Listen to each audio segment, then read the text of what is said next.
Bonjour tout le monde, bienvenue à l'épisode 6 de l'Écho d'Evelyne. Je suis super contente d'être là. La dernière fois, on a parlé d'action, de scènes avec des fusils, de la bataille, puis tout. C'était super intéressant avec Jean-François et Jean-Sébastien. Et là, cette fois-ci, on a une conversation super intéressante aussi, un peu plus du côté des costumes, de comment ça a été créé par rapport au méga spectacle, par rapport aussi à la série documentaire. On va aussi parler beaucoup de culture autochtone, puis tout ça. J'ai une invitée super intéressante aujourd'hui, mesdames et messieurs. J'en ai parlé un peu, je l'avais dit que j'allais la recevoir, et là, c'est aujourd'hui que ça se passe. Alors, on peut l'accueillir. Geneviève Etier, tout le monde. Bonjour! Allô tout le monde! Oh. Je pense qu'on a des petits problèmes de Wi-Fi. Là, je m'excuse, ça a l'air que en campagne, là, c'est un petit peu plus compliqué, là. Mon Dieu, il y a eu genre Ah ah. OK, on a eu un petit problème de connexion. On est de retour. C'est juste pour donner un peu plus de suspense. C'est pour ça. Alors, bonjour Geneviève, comment ça va? Ça va bien, et toi, ça va? Ça va super bien, oui. Fait que juste pour que les gens apprennent un peu plus, j'en avais parlé un peu quand j'ai parlé avec Félix, j'avais parlé de toi un petit peu. Alors là, juste pour te décrire, t'as comme deux titres dans le fond, et sûrement beaucoup d'autres titres aussi, maman, plein de choses comme ça. Mais avec l'Écho de Peuple, t'as costumière en chef de l'Écho et aussi animatrice des cultures autochtones au CESE-CO. Oui, Ouais, costumière exactement. en chef. On va en parler parce que moi, je trouve ça vraiment impressionnant. Costumière en chef, je pense que t'avais comme 22 ans ou quelque chose comme ça. Fait que c'est super intéressant. Pour commencer, je vais te laisser te présenter, dire peut-être d'où tu viens. Même moi, c'est ça, je pensais, je regardais mes notes, puis j'étais comme, j'ai jamais demandé à Geneviève d'où elle venait. Alors, peut-être d'où tu viens, ta famille. Est-ce que apparemment que ta famille, c'est beaucoup de chanteurs, il y a beaucoup de différentes cultures dans ta famille. Fait que je peux te laisser parler un peu de ta famille puis d'où tu viens. Ben oui, moi premièrement, je suis québécoise. J'ai découvert c'était qui les Franco-Ontariens grâce à l'Écho d'un peuple, parce que j'avais OK? aucune idée de la grande communauté francophone qu'il y avait en Ontario. C'était vraiment quelque chose d'extrêmement révélateur pour moi. Je peux dire que du côté de mon père, la famille Étier, c'est une gang de gens terre à terre, un paquet de chanteurs, un paquet de musiciens. J'ai d'ailleurs Mhm. un musicien qui est parenté avec nous, qui est les plus jeunes le connaîtront pas, mais il s'appelle Patrick Normand. Patrick Normand, qui est OK. un chanteur country. Son vrai nom, c'est Ah, je le Yvon connais, je le connais. Étier. Je trouve ça drôle qu'il ait échangé Yvon Étier pour Patrick Normand, comme si c'est plus cool, je sais Ben, pas. En tout cas, ouais, c'est fait que drôle. j'ai lui qui est parenté avec nous. Dans ma OK. famille, on est multiculturel aussi. J'ai des cousins libanais qui sont des chanteurs de rap extraordinaires, Ali puis Jamal. Wow! Du côté des Bénac, évidemment, j'ai la chance d'être parentée avec le grand Michel Bénac de LGS. Wow! On a une gang de chanteurs folkloriques dans la famille aussi. J'ai un autre de mes cousins qui est africain, qui lui aussi est un Mhm. chanteur de hip-hop, Joseph. Ouais. J'ai des gens vraiment avec des talents incroyables. Puis j'ai grandi dans une famille, dans un immeuble avec mes grands-parents. Puis j'avais mes cousins, cousins, cousines qu'on voit sur la photo avec moi, la petite Oui. en avant.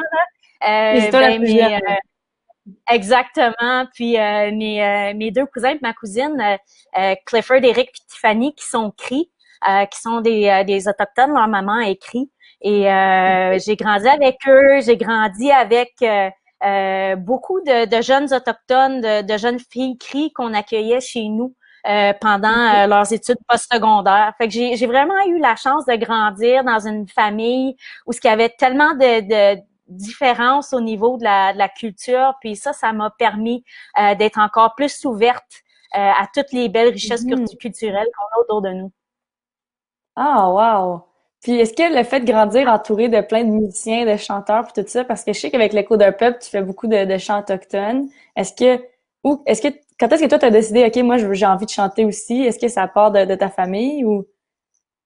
Ben depuis que je suis toute petite, je chante, j'adore ça, j'adore la musique, j'adore tous les styles musicaux.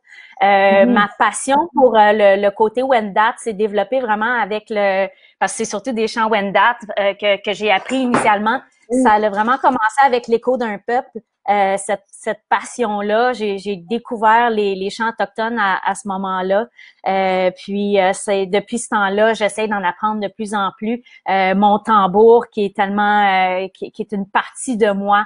On Mhm. dit que le tambour représente le cœur qui bat dans le fond, puis c'est vraiment ça pour moi. Puis c'est quelque chose que je vais faire à tous les jours, là, faire mes chants autochtones. Pour moi, ça fait partie de moi. Ah, wow! Puis, comment tu t'es retrouvée à être avec l'Écho d'un peuple si tu venais du Québec? Comment t'as eu le contact? Puis, est-ce que t'as étudié là-dedans dans les costumes puis tout? Comment la rencontre s'est passée? Ben, il y a les gens qui me connaissent plus récemment, ils savent pas que dans le fond ma première carrière, si je peux dire, c'était Mhm. designer de mode. J'ai étudié en mode, mais moi, c'était vraiment les costumes qui me passionnaient depuis toujours, les costumes historiques puis de théâtre. Et c'est à ce moment-là que j'ai entendu parler de l'écho d'un peuple. Il y a quelqu'un qui a pensé à moi, qui m'a envoyé l'annonce qui cherchait une costumière. J'avais entendu un peu parler de l'écho d'un peuple, mais j'avais pas connaissance de l'ampleur que ça avait. Puis, Mhm. comme je te dis, je connaissais pas la grande famille franco-ontarienne non plus à ce moment-là. Fait que j'ai été faire mon entrevue, j'ai rencontré Félix puis Jocelyne Leroux qui est devenue ma grande complice aussi avec Oui. ce projet-là. Puis, c'est à ce moment-là que quand ils m'ont embauché que j'ai pu rentrer dans cette grande famille-là. Puis, même à être un peu jalouse et envieuse, à me dire que j'aimerais ça devenir franco-ontarienne moi aussi. Et Ah oui! maintenant, oui, oui, vraiment. Puis Et maintenant, maintenant, c'est le cas parce que je suis c'est en ça. brun maintenant depuis plusieurs années. Oui, Fait que t'es devenue franco-ontarienne. Puis, juste un peu, moi, exactement. Mon rêve. ton rêve s'est réalisé. Exact, exact. Puis Félix, il m'a donné un peu de chiffres pour mettre pour vraiment montrer là, l'ampleur de tout ça, les costumes de l'Écho d'un peuple, c'est impressionnant, OK? Mhm. Dans le fond, tu as guidé 40 couturières à 22 ans, même je sais pas comment tu avais pour avoir tu sais, la force puis de guider ces gens-là puis tu sais de mettre son pied à terre puis tout ça c'est quand même impressionnant. Fait que 40 couturières, je pense là-dedans, il y avait ma tante aussi là, il y a Lucie qui a aidé, ma grand-mère aussi elle a aidé. Il y Oh avait oui. plein de monde. Il y a Jocelyne Leroux qui aidait aussi. Puis tu as transformé 12 kilomètres de tissu en 2700 costumes. Ça, c'est beaucoup de costumes, là. Fait que comment t'as Ben, fait pour créer tout ça? c'est un travail d'équipe. On n'aurait jamais Mhm. pu faire ça sans l'appui des bénévoles qui sont venus aider. Puis au niveau des costumes, t'avais pas besoin d'avoir des connaissances en couture pour venir m'aider. J'avais tellement de choses à faire, que ce soit de couper du tissu, couper des patrons, aller chercher des tissus chez des fournisseurs, poser des boutons. Tu sais, c'est quand même Ouais. long et pas nécessairement hyper agréable comme tâche à faire, mais il y avait plein de monde qui était intéressé d'aider puis d'apprendre en même temps. Fait que c'était vraiment Mhm. un plaisir pour moi d'avoir ces gens-là autour de moi qui m'épaulaient à tous les jours. À tous les jours, j'avais des bénévoles qui se pointaient dans la salle de costume pour aider. C'était incroyable. J'avais jamais vu ça de ma vie. Puis de pouvoir leur donner de l'expérience d'apprendre certaines choses en couture aussi, c'était tellement un plaisir Ouais. pour moi. Fait que c'était ma plus belle année là, au niveau de ma carrière. Là, la première année avec l'éco, là, c'est extraordinaire comme aventure. Mhm. Ben oui, puis 2700 costumes puis il y avait tellement de monde, tu sais, le méga spectacle, il y avait tellement de monde qui jouait dedans. Moi, je me rappelle que des fois, je rentrais où est-ce qu'il y avait les couturières, puis j'étais comme, hey, là, mes mocassins sont trop grands, parce que moi, j'étais vraiment petite, là, fait que fallait tout le temps, genre, rouler mes robes, puis tout ça. Fait que c'est beaucoup de Ah, travail à essayer de tout gérer ça, travailler en équipe avec les gens, puis plein de bénévoles. Je pense que c'est le moment aussi de leur dire merci d'avoir aidé, parce qu'il y avait tellement de bénévoles qui aidaient. C'est vraiment beau. C'était un beau travail d'équipe, c'est vrai. on Mhm. a eu des dizaines et des dizaines de bénévoles. Je veux même pas t'en nommer un parce que sinon j'en aurais comme C'est ça. 150 autres à te nommer. Puis je veux pas oublier personne, mais Ouais. des gens qui étaient là constamment pour aider. peu importe la tâche, l'heure. Des fois, on était là à 10h30, 11h le soir en train d'installer des rubans.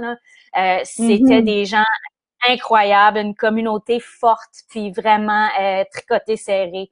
J'ai Ouais. découvert ça ici dans l'Est ontarien, puis c'est incroyable tout ce qu'on a vécu avec l'écho d'un peuple. Ouais, mais je pense que c'est une belle qualité des Franco-Ontariens, c'est que on est travaillant, on s'aide, on est, tu sais, une belle communauté, fait que c'est vrai. Puis mettons dans ton travail d'animatrice avec l'Écho, puis avec le CESE-CO maintenant, t'encourages beaucoup les jeunes à découvrir c'est qui leurs ancêtres, tout ça, parce que toi-même, t'as fait beaucoup de découvertes. C'est vraiment intéressant, t'as découvert plein d'affaires, puis c'est drôle parce que ta famille puis toutes tes ancêtres, c'est presque comme un cours d'histoire, là, genre presque toutes les gens sont représentés. C'est vraiment intéressant. Est-ce que tu peux en parler un peu plus de tes ancêtres, la découverte que tu as fait?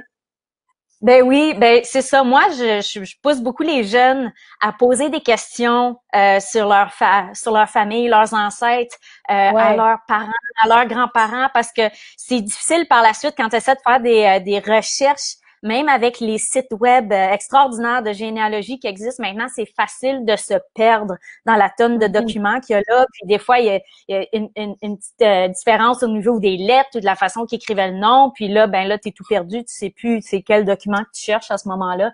Puis moi, ben, j'ai commencé à m'intéresser à ma généalogie. J'en ai parlé à ma famille. J'ai une de mes tantes du côté étier qui m'a sorti de l'information très intéressante sur ma grand-mère paternelle, qui, elle, ses arrière-grands-parents venaient de l'Irlande et de l'Écosse. Ils se sont sauvés de la famine en Irlande pour s'en venir à Québec. C'est en même temps que la crise du Wow. typhus. On parle de ça dans l'écho d'un peuple. En même temps que la C'est crise ça? du typhus, ils ont été placés en quarantaine sur Grosse-Île à Québec. Là, maintenant, tout le monde sait c'est quoi si je dis le mot quarantaine. Ouais. Alors, Maintenant, on sait c'est ils ont quoi. été placés là. Ils s'en sont sortis, ils se sont répartis. Il y en a qui sont allés justement dans le coin de Cornwall, Maxville. J'ai de la parenté, ça a Mhm. l'air qui serait là.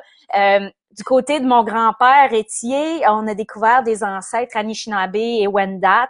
Du Ouais. côté de ma grand-mère maternelle, tu vois, ça, c'est difficile de trouver de ce côté-là. Il y a plein de documents qui ont disparu. C'est vraiment compliqué. Mais du côté de mon grand-père Benac, c'est là que ça s'est avéré le plus intéressant parce que quelqu'un qui m'a donné la Bible généalogique de la famille. Puis je me suis dit, un soir, j'ai commencé à feuilleter ça, là, toute intéressée. Puis j'ai découvert justement que j'avais deux ancêtres acadiens qui avaient vécu la déportation, qui avaient été envoyés des Wow. États-Unis, qui ont remarché jusqu'au Québec. J'ai une ancêtre qui est fille du roi, Marie Magnier, qu'elle s'appelait. Puis Mhm.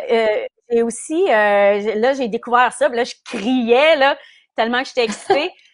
J'ai découvert que mes ancêtres étaient Louis Hébert et Marie Rollet. Puis qui Ouais. sont les premiers colons, la première famille de colons vraiment qui est venue s'installer ici en Nouvelle-France. Puis ça m'a vraiment j'étais aux anges quand j'ai découvert ça. Là, je me sentais plus importante tout d'un coup.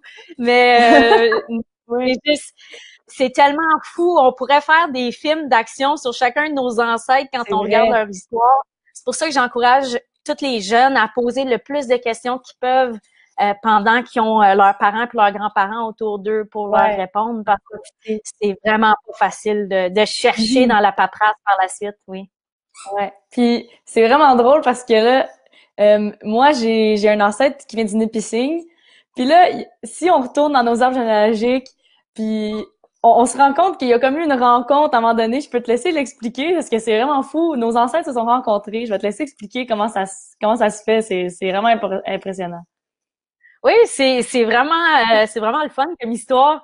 Oui, Ben c'est moi, ça comme je l'histoire. t'ai dit, je suis descendante de Louis Hébert puis Marie Rollet. Ouais. Puis c'est leur fils Guillaume qui est mon ancêtre, qui a eu des enfants avec une certaine Hélène Desportes, qui est d'ailleurs la première enfant de sang européen à être née en Nouvelle-France. Puis Ouais. Marie Rollet, elle avait tendance à accueillir des enfants qui étaient orphelins ou qui avaient besoin d'être installés ailleurs. Puis toi, ton ancêtre à toi, qui est Ouais. Jean Nicolet, le grand explorateur Jean Nicolet. J'espère que tu es C'est quand fier. même cool, hein? Mais hein, alors, il était avec une Algonquine, une Nipissing, Ouais. une Première Nation Nipissing, et ils ont eu un enfant, une petite fille qui s'appelait Madeleine Euphrosine Nicolet. Et Mhm. malheureusement, sa maman est décédée, puis Jean Nicolet, qui est explorateur, écoute, il pouvait pas trimballer un bébé avec lui. Alors, il a Ouais. demandé à mon ancêtre, Marie Rollet, de s'occuper de Marie-Madeleine Euphrosine. Fait que nos ancêtres, c'est comme ça qu'ils se sont croisés dans le fond. Puis là, ben, ce Ouais. qu'on aime dire, moi puis Félix Saint-Denis, qui est mon conjoint, c'est que ta famille, vous nous devez plusieurs heures de C'est ça. gardiennage. Alors, n'importe quand que ça tente de venir remplir les heures, t'es la bienvenue. Je vais venir garder tes deux petits gars d'abord en échange. Oui, Ouais, c'est fou, absolument. là.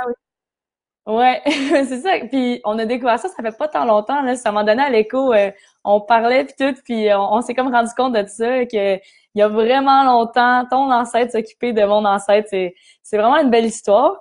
Puis là, parlant Oui. de belles histoires puis tout ça, t'as un ancêtre qui est Wendat, qui était vraiment courageuse. C'est aussi une histoire vraiment intéressante. Est-ce que tu peux raconter cette histoire-là peut-être en 1, 2 minutes, puis après on a une dernière question, puis après on va faire la suite de Oui. l'épisode.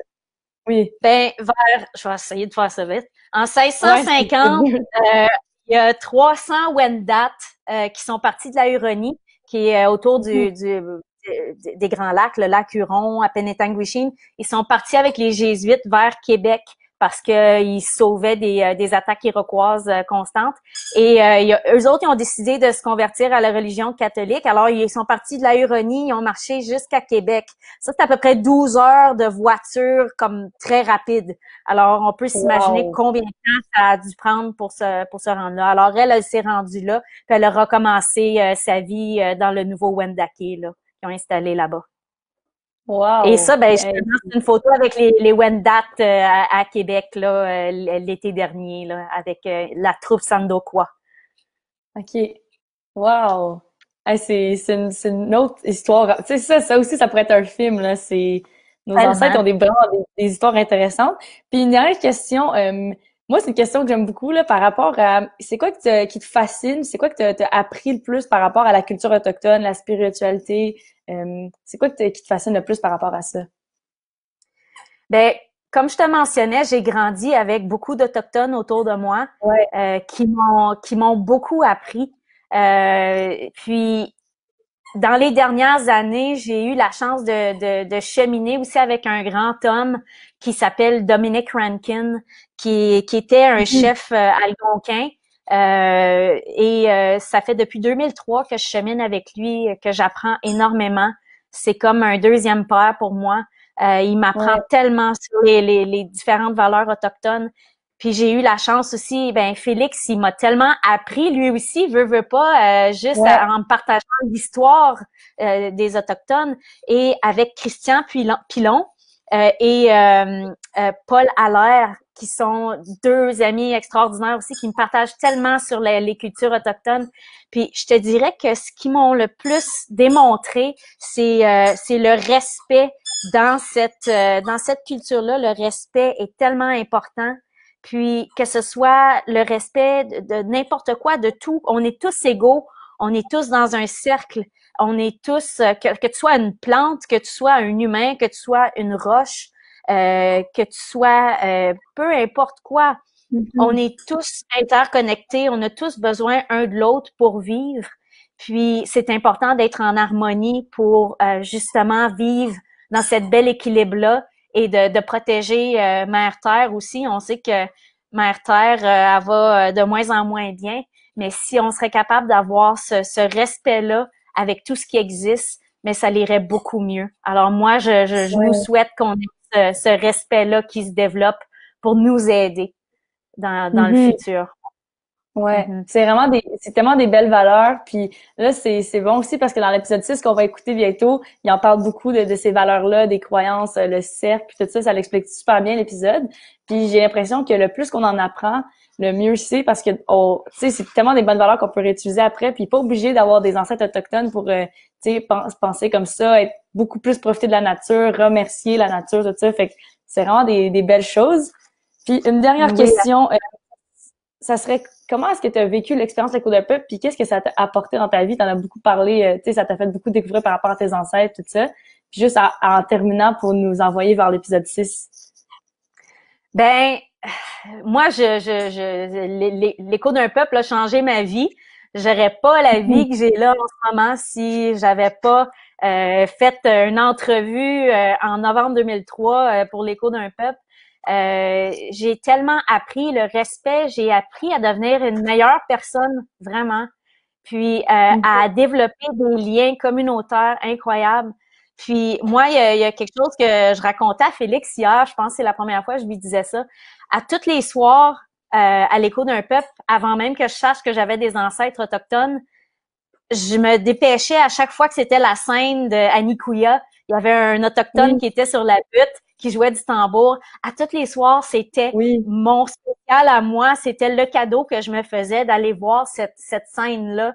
C'était ma scène préférée. Il y avait une grosse bataille, là. C'était épique, là. C'était incroyable. Ouais. Puis, moi, je rêvais de jouer dans l'écho juste pour pouvoir aller me battre, là. Mais cette scène-là était incroyable. Puis, c'était vraiment du bonbon à toutes les fois que j'avais la chance de vivre ça, puis d'aller rencontrer les gens, d'aller rencontrer la communauté, qu'on s'assoit ensemble, qu'on se parle avant le spectacle. C'était tellement magique. Alors moi, l'écho d'un peuple, là, ça a changé ma vie. Puis la preuve, c'est que je suis tombée en amour avec le directeur artistique. Ouais. Et, c'est une bonne preuve. On vit l'écho d'un peuple chez nous constamment tous les jours. Puis les tournages du Nouveau Monde de Champlain nous a apporté tellement de belles découvertes, de belles amitiés. Puis c'est des souvenirs qu'on va garder pour toujours. Puis d'avoir eu la chance de faire la narration aussi, je fais ta voix, Evelyne. C'est ma voix. Exact. Alors d'avoir fait ça en studio, d'avoir eu la chance de faire ça, c'était tellement touchant puis spécial pour moi. Fait que vraiment là, j'ai juste des beaux souvenirs avec l'écho d'un peuple. Puis on continue malgré tout, malgré que le méga spectacle est plus là, on continue, on n'arrête pas. Dans les écoles, puis c'est ça. Ouais, c'est vrai. Puis qu'est-ce que tu dis, ça me touche beaucoup parce que c'est la même chose. Puis pour beaucoup de gens qui écoutent en ce moment, là, je fais un petit clin d'œil aux gens qui nous écoutent. Là, il y a Vincent, il y a Claudine, il y a Patrice Racine qui dit bravo à Geneviève, qui dit que son équipe est fière de toi. C'est vrai, puis c'est tout. Je pense que tout le monde a été touché d'une façon ou une autre de l'écho d'un peuple. Puis qu'est-ce que tu dis par rapport à la scène avec les Rockois qui jouent du tambour? C'est tellement vrai, comme maintenant que j'y pense, tu sais, même moi quand j'étais jeune, j'étais comme, je sais pas pourquoi ça me touchait autant, tu sais, quand tu parles le son du tambour, c'est un peu comme un cœur qui bat, c'est tellement vrai. À chaque fois que j'entends un tambour, je sais pas pourquoi ça me touche autant, ça m'affecte vraiment, je ressens comme une attirance envers cette musique-là puis tout, fait que c'est vraiment beau. L'épisode 6, il est super intéressant et super bon. Ça s'appelle l'hiver des croyances en Wendake. Ça parle beaucoup des Iroquois parce qu'on a beaucoup parlé des Wendat dans les autres épisodes. Là, cette fois-ci, on parle beaucoup des Iroquois. C'est super intéressant. Ça parle aussi des capteurs de rêve. Il y a beaucoup de gens qui en ont, mais qui savent pas toujours pourquoi. Ça vient d'où. Fait que là, ça explique ça aussi.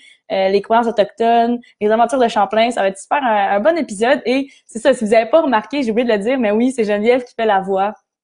Alors, sûrement que vous avez entendu, vous avez entendu cette voix-là quelque part. Ben, c'est ça, c'est Geneviève qui fait la voix.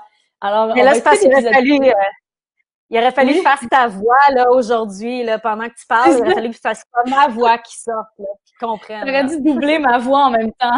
ça aurait été mélangeant, mais ça aurait été très cool. Super. Ben, merci beaucoup, Geneviève, d'avoir pris le temps de parler avec nous. C'est tellement intéressant, les costumes, le fait que tu as découvert vraiment cette culture-là, que tu as grandi aussi avec la culture autochtone. C'est super intéressant. Merci d'avoir pris le temps de parler avec nous. On va écouter l'épisode 6. Si vous avez des questions, écrivez-les dans le chat. Ça me fait plaisir. Puis je vais vous répondre après. On a un petit 5 minutes pour faire une conclusion. Fait que merci Geneviève.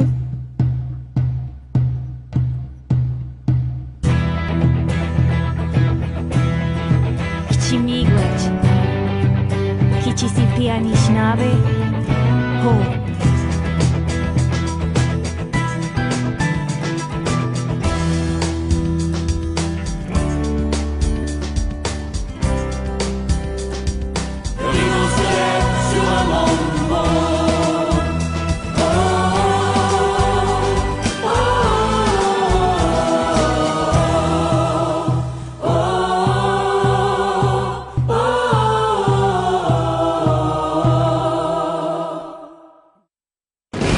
chaos total.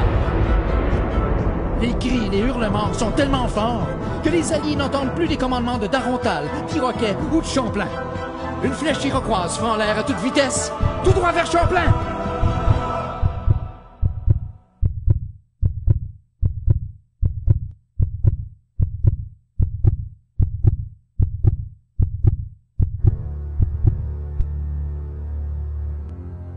Les chefs Ochâtegain et Orani sont blessés. Dans toute cette confusion, Champlain est atteint lui aussi. Il vient de recevoir une flèche au genou et une à la cuisse. On doit traîner Champlain et les autres blessés à l'abri. Il faut rebrousser chemin et attendre les renforts. Mais où sont donc Étienne Brûlé et les Andastes? Fatigués d'attendre, Champlain et ses alliés quittent les lieux le 16 octobre. C'était 2 jours avant l'arrivée d'Étienne et du renfort. Comparé au combat du lac Champlain et de Sorel, cette bataille de Syracuse est une défaite monumentale et même un point tournant de notre histoire. On est loin de la petite guerre et les Iroquois se vengeront de plus en plus. Par 1650, un très grand nombre de Wendat auront perdu la vie aux mains des Iroquois et à cause des maladies européennes. Les Algonquins seront attaqués eux aussi par les Iroquois et quitteront la Kitchissippi, l'Outaouais. Les Wendat se disperseront. Quelques centaines de survivants suivront les Jésuites jusqu'à Québec, où ils bâtiront un nouveau Wendake. Et Samuel de Champlain, ce grand rêveur qui cherchait à imposer la paix par la force, a plutôt enflammé une guerre qui durera presque 100 ans, jusqu'au traité de la Grande Paix en 1701. 400 ans après ce conflit, quelles sont nos relations avec les Iroquois? Tout d'abord, utilisons le véritable nom des Iroquois, ce sont les Haudenosaunee. Comme 80% des Autochtones au Canada, plusieurs Haudenosaunee vivent parmi nous à l'extérieur des réserves. C'est le cas par exemple de la jeune Catherine Liboiron de Kingston. En incarnant une de ses ancêtres Haudenosaunee lors d'un spectacle de l'Écho d'un peuple, Catherine a partagé la culture de sa grand-mère Agné ou Mohawk si vous préférez. Le voyageur Christian Pilon compte lui aussi parmi ses ancêtres l'émissaire Onontagué qui a signé le traité de la Grande Paix. Et moi-même, puisque j'ai des ancêtres Wendat, je suis de culture Haudenosaunee. J'ai certainement des centaines de cousines et cousins iroquois que je ne connais pas. Plusieurs Haudenosaunee vivent toujours sur leur territoire ancestral tout autour du lac Ontario, qu'on a longuement surnommé le lac des Iroquois. Les Franco-Ontariens de la région de London, de Parry Sound, de Hamilton, de Kingston et de Cornwall ont la chance de côtoyer les Haudenosaunee qui habitent des réserves tout près de chez eux. La plupart font partie de la Confédération des 6 nations iroquoises. Mais comme un grand nombre d'Haudenosaunee ont été assimilés de force vers l'anglais, nos contacts sont moins forts qu'avec les Anishinaabe qui ont plusieurs liens de parenté avec les francophones. Il faut dire qu'il existe encore chez plusieurs Haudenosaunee un esprit de résistance et de méfiance envers la société générale. Et avec raison. En plus des vieux conflits auxquels Champlain et les Français se sont mêlés pendant presque 100 ans, le gouvernement du Canada sous le régime britannique a pris possession de leur territoire. Et des milliers de grands-parents Haudenosaunee, lorsqu'ils étaient plus petits, ont passé à travers les affreux pensionnats pour Indiens, tel le Mohawk Institute à Brantford. Tout comme les francophones qui vivent en milieu minoritaire, les Haudenosaunee sentent depuis longtemps qu'ils doivent combattre pour défendre leurs droits. Pris entre 2 mondes depuis 400 ans, tiraillés par les lois de 2 pays puisqu'ils habitent sur la frontière et déchirés à même leur communauté au niveau culturel, les Haudenosaunee méritent qu'on reconnaisse leur puissante volonté de se prendre en main. Les 2 rangs qu'on retrouve sur le Wampum Goswenta devraient nous inspirer. Sur une rivière, on peut pagayer ensemble côte à côte en suivant chacun son chemin sans chercher à couper celui de l'autre. Ce Wampum est celui de l'amitié et de la paix pour toujours.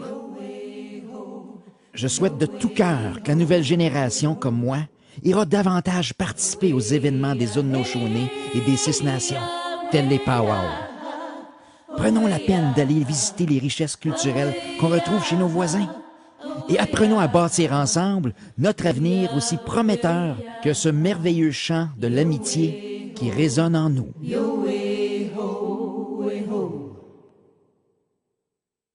Mon père Bernard m'expliquait que, puisque Samuel de Champlain ne pouvait pas marcher à cause de ses blessures, les Hurons l'ont transporté dans un panier. La douleur que j'endurais à cause de la blessure de mon genou n'était rien au prix de celle que je supportais, lié et garrotté sur le dos de l'un de nos sauvages. Aussitôt que je pus avoir la force de me soutenir, je sortis de cette prison.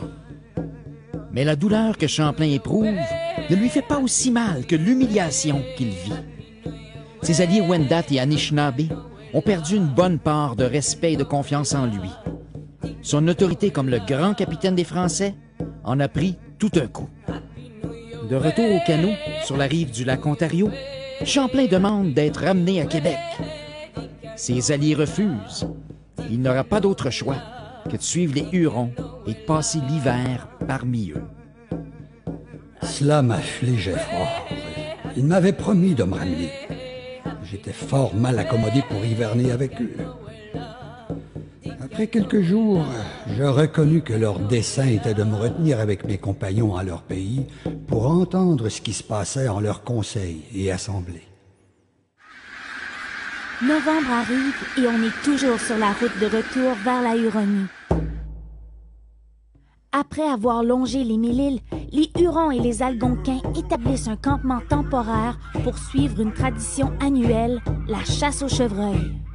Pendant quelques semaines, on fera la chasse dans la région qu'on appelle aujourd'hui la baie de Quinte et la ville de Trenton.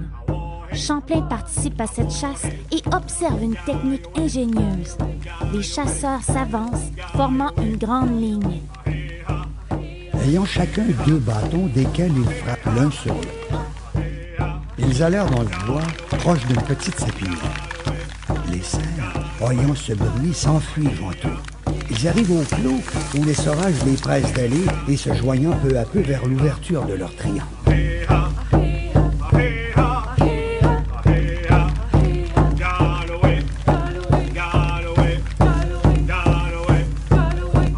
sauvages les poursuivent vivement, ayant l'arc et la flèche en main, prêts à décocher.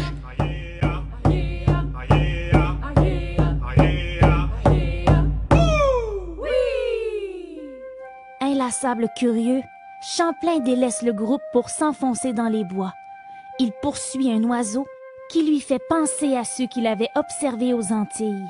Il avait un bec comme celui d'un perroquet et avait la grosseur d'une poule. Il était entièrement jaune, sauf pour la tête qui était rouge et des ailes bleues. En suivant cet oiseau qui voltigeait d'arbre en arbre, Champlain s'est complètement égaré. Ça fait plus de 3 jours qu'il crie à l'aide et qu'il s'épuise de faim et de froid. Je me trouvais égaré parmi les forêts, sans me pouvoir reconnaître. Là et reclus, je commençais à songer en moi à ce que je devais faire et je priais Dieu pour qu'il me donnât le courage nécessaire pour supporter mon infortune s'il fallait que je reste abandonné dans ce désert. C'est ainsi que Champlain, seul et en péril, a dû comprendre encore plus l'importance d'écouter les enseignements des premiers habitants de ces terres. L'importance d'écouter la nature. Imaginez-vous, si Champlain, le père de la Nouvelle-France, perdu dans cette forêt ontarienne, avait trouvé la mort, on ne parlerait peut-être même pas français aujourd'hui en Amérique. Champlain a décidé d'écouter la nature. Il a suivi une petite rivière pour retrouver son chemin vers le campement de son groupe. Côtoyant le bord de la dite rivière jusqu'à ce que j'arrivais avec beaucoup de contentement, tant de moi que d'eux qui étaient encore en train de me chercher et qui avaient perdu toute espérance de me revoir. Les amis autochtones de Champlain n'ont jamais compris cette mésaventure. Comment leur invité a-t-il fait pour se perdre et même manquer de nourriture dans une forêt? Pour moi, c'est Mère la Terre qui l'a guidé, c'est sûr. Quelles que soient nos croyances, toutes les solutions à nos problèmes se retrouvent dans la force de la nature. 400 ans plus tard, comme s'amuse à nous l'enseigner l'algonquin Dominic Rankin, la forêt, c'est notre épicerie, notre pharmacie et même un motel 4 étoiles. La chasse au chevreuil a duré 38 jours. La terre a revêtu son manteau blanc. Les lacs et les rivières gelées ont facilité le voyage des troupes qui sont de retour en Huronie juste avant Noël.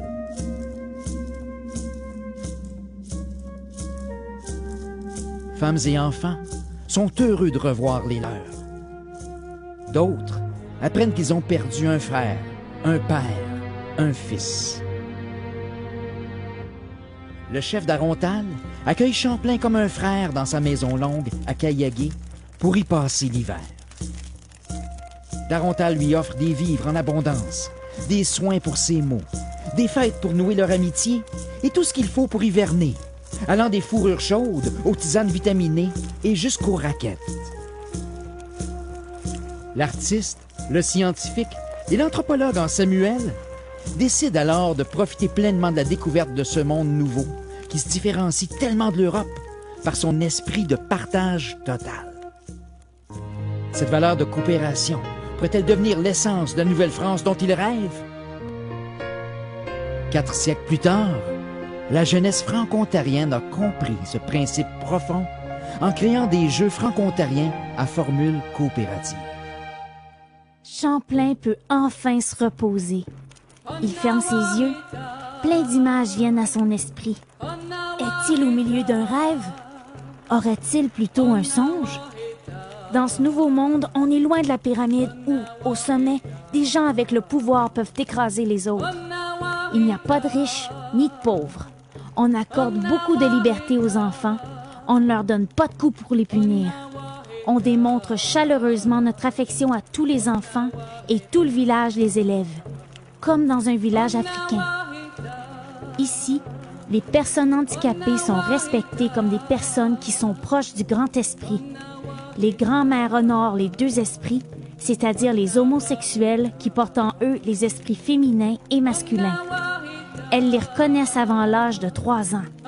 La femme partage le pouvoir avec l'homme et possède de grandes responsabilités qui lui sont propres. Ce sont les jeunes femmes qui décident de fréquenter les amoureux qu'elles désirent. Les grands-mères les encouragent afin qu'elles soient heureuses lorsqu'elles décideront de se marier.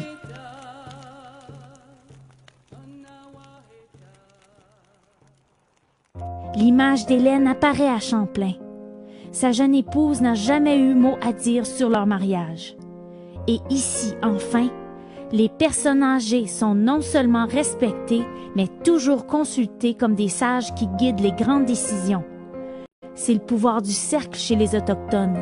Dans un cercle, tout le monde est égal, tout le monde a droit au bâton de parole et tout le monde en bénéficie. Ce pouvoir du cercle de la coopération inspirera la réussite de l'histoire des pionniers canadiens français. Au cours des 400 prochaines années, on organisera des billes pour bâtir granges et églises, tout comme le faisaient les Wendat avec leurs maisons longues. On fondera des coopératives agricoles. On unira nos forces lors de la récolte du maïs comme du blé. Et on mettra au monde des caisses populaires où les profits iront à améliorer le cercle de la communauté.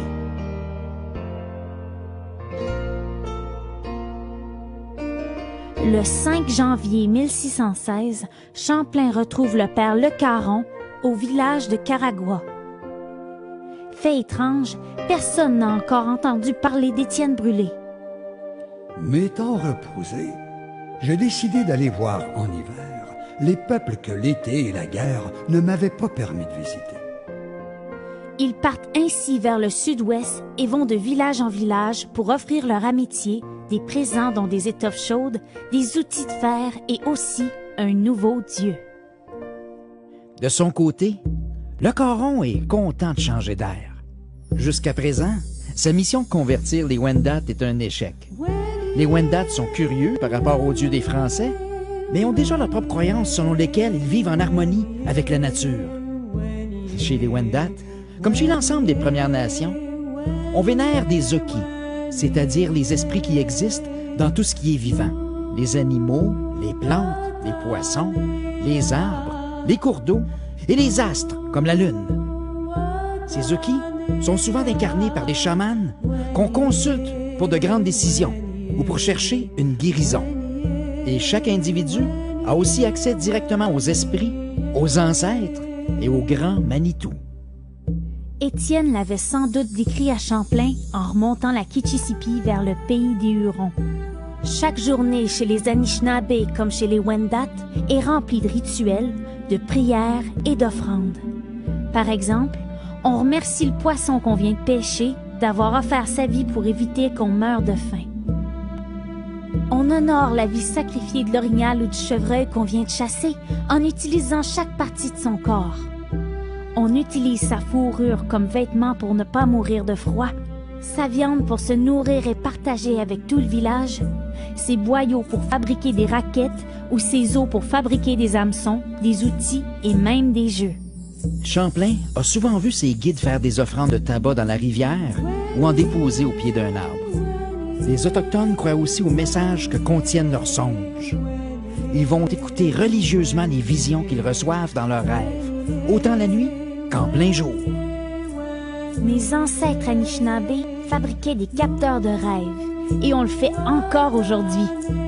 Ma Kukumanae m'a enseigné qu'un capteur de rêve avait été créé par un ancien qui avait une vision pour chasser les mauvais rêves. Dans son songe, l'ancien avait vu que les mauvais rêves restaient pris dans une toile qu'une araignée avait tissée dans un cerceau.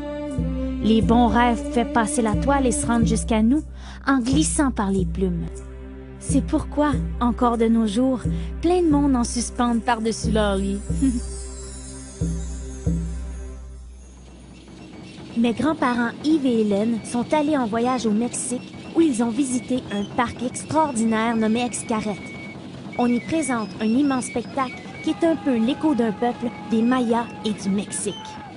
Ma grand-mère Hélène m'a conté que, même à l'autre bout de notre continent en forme de grande tortue, on retrouve plusieurs symboles importants pour mes ancêtres autochtones. Chez les Mayas, on retrouve les mêmes 4 couleurs qui figurent sur la roue de médecine et qui symbolisent les 4 grands peuples de la Terre. Le peuple noir, le peuple jaune, les Asiatiques, le peuple blanc, les Caucasiens et le peuple rouge, les Premières Nations d'Amérique. À l'origine, mes ancêtres, le peuple rouge, viennent d'ici et non pas d'Asie. Voilà 10 000 ans, ils ont fait le même trajet que Champlain a suivi voilà 400 ans. Ils sont partis du sud de notre continent, sont montés vers le nord pour enfin s'établir ici, au Canada. Comme chez mes ancêtres Wendat, le maïs est depuis longtemps au cœur de la vie des Mayas et on vénère Mère la Terre. La tortue est également très importante pour tous les Autochtones. Alors que la Terre était toute couverte d'eau, c'est la grande tortue qui a permis que les animaux déposent sur son dos de la terre pour former l'Amérique du Nord. En plus de nous enseigner la patience, la tortue est un véritable calendrier pour les Autochtones. Sur le dos de chaque tortue, on compte 13 grandes sections entourées de 28 plus petites.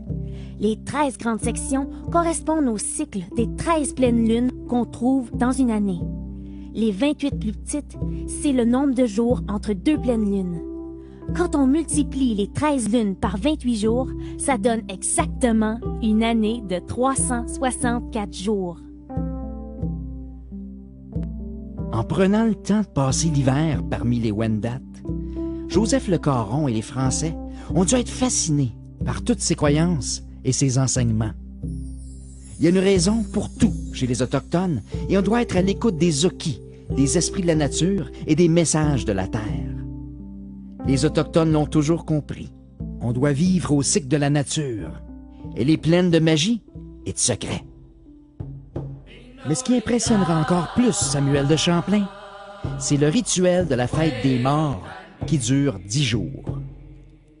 Les morts sont placés sur de grands perchoirs. Au bout d'une douzaine d'années, lorsque vient le temps de déménager un village huron, tous les membres de la famille, petits et grands, nettoient la dépouille du disparu en pensant à lui. On enveloppe ses os dans une nouvelle robe de castor. Chaque membre de la famille danse, chante et porte sur son dos tour à tour le paquet d'os enveloppé avec amour. Puis, on enterre tous les défunts du village dans une fosse commune. Mère la Terre les accueille afin qu'ils puissent voyager ensemble vers le Créateur. Par le moyen de ces cérémonies, ceux du village contractent une nouvelle amitié entre eux, disant que les os de leurs parents et amis sont pour être mis tous ensemble. Durant leur vie, ils doivent être unis et concordent. Certains d'entre eux croient en l'immortalité des âmes. Après le Caron, plusieurs prêtres viendront créer des missions pour évangéliser les Autochtones, tels le jésuite Jean de Brébeuf et la grande mission Sainte-Marie au pays des Hurons. Tous ces prêtres s'étonneront de voir jusqu'à quel point le rituel de la fête des morts est une puissante démonstration d'amour. C'était une leçon pour les missionnaires zélés qui pensaient s'en venir sauver les âmes de ces pauvres sauvages. Mais Jean de Brébeuf avait l'esprit plus ouvert. À Sainte-Marie, il a fait bâtir une chapelle adaptée à la culture des Wendat. Il a appris leur langue et même composé un cantique de Noël en Wendat, Jesus Ahatonia, le Noël Huron.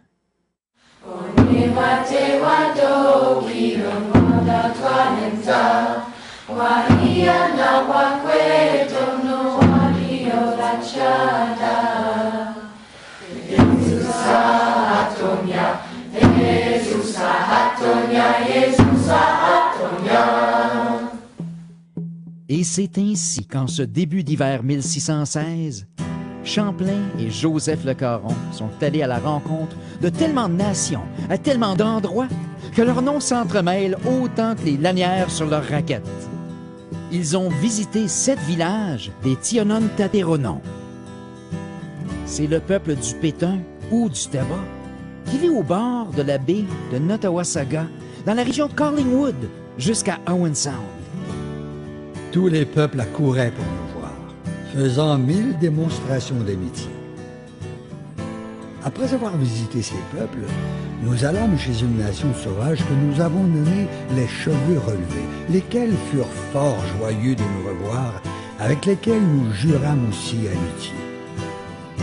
Les Cheveux Relevés sont les mêmes Outaouais que Champlain avait rencontrés à l'embouchure de la rivière des Français en juillet. Leur nom est prononcé Ottawa. Ils viennent passer l'hiver à l'ouest des villages pétons. Ce sont des chasseurs qui vont par troupes en plusieurs régions et contrées où ils trafiquent avec d'autres nations.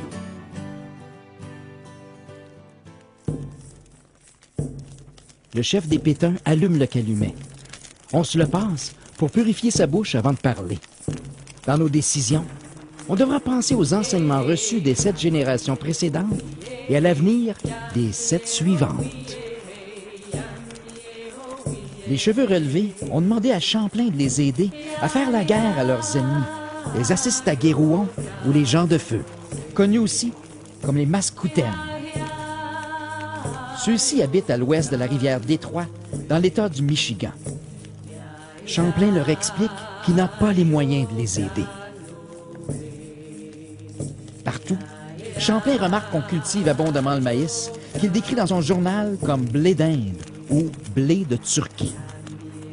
Longtemps, on a cru que le maïs venait de ce bout du monde, alors que ses racines sont plutôt ici en Amérique, au sud de la Grande Tortue. Lors de ses visites, Champlain a appris l'existence d'un pays mystérieux vers l'ouest où vivent des Blancs comme les Français. Aussi, Champlain entend de plus en plus parler d'une nation qui l'intrigue. Il y a aussi une autre nation de sauvages, qui sont un grand nombre de Pétons. Ils sont en paix et demeurent comme neutres. La nation neutre, qui est puissante, tient une grande étendue de pays. Surnommés neutres par Champlain, les Atiwandaronks sont eux aussi des Haudenosaunee. Ils restaient pacifiques dans les conflits entre autochtones. Les neutres vivaient dans la région de la rivière Niagara et de la rivière Grand, qui passent par des régions actuelles telles Kitchener, Brantford et Haldimand pour se jeter dans le lac Erie. J'avais bien désir d'aller voir cette nation neutre. Les membres de chaque nation y sont les bienvenus et ils n'osent se contredire, ni faire aucune fâcherie. Champlain le rêveur pourrait-il enfin trouver, chez cette nation pacifique, un peuple avec qui construire son idéal d'un nouveau monde? Les Outaouais et les Pétuns accepteront-ils de mener Champlain chez ses Atiwandaronks? L'explorateur pourra-t-il s'enfoncer vers le pays des Neutres sans se faire attaquer de nouveau par les Iroquois?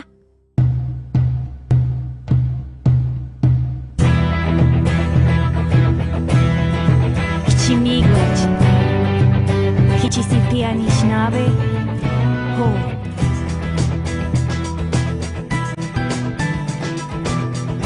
L'Acadie à la mer Vermeille, du fleuve géant à la mer du Nord, au pays d'en haut, plein de merveilles. Je crois en toi, on nous plus fort. Dans 400 ans, en ce pays, toi le rêveur plus accueilli, nourri, guidé par des peuples fiers, Montons ensemble la grande rivière.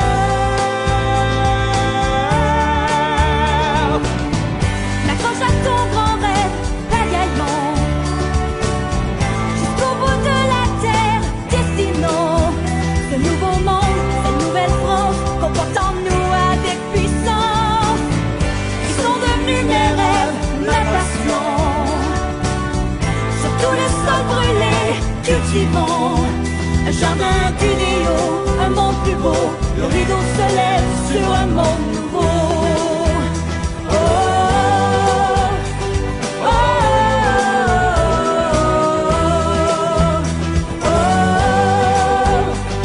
oh,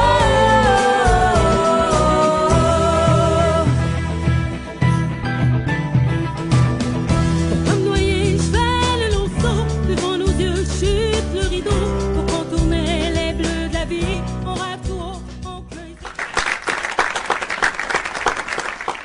Bonjour tout le monde, j'espère que vous avez aimé l'épisode.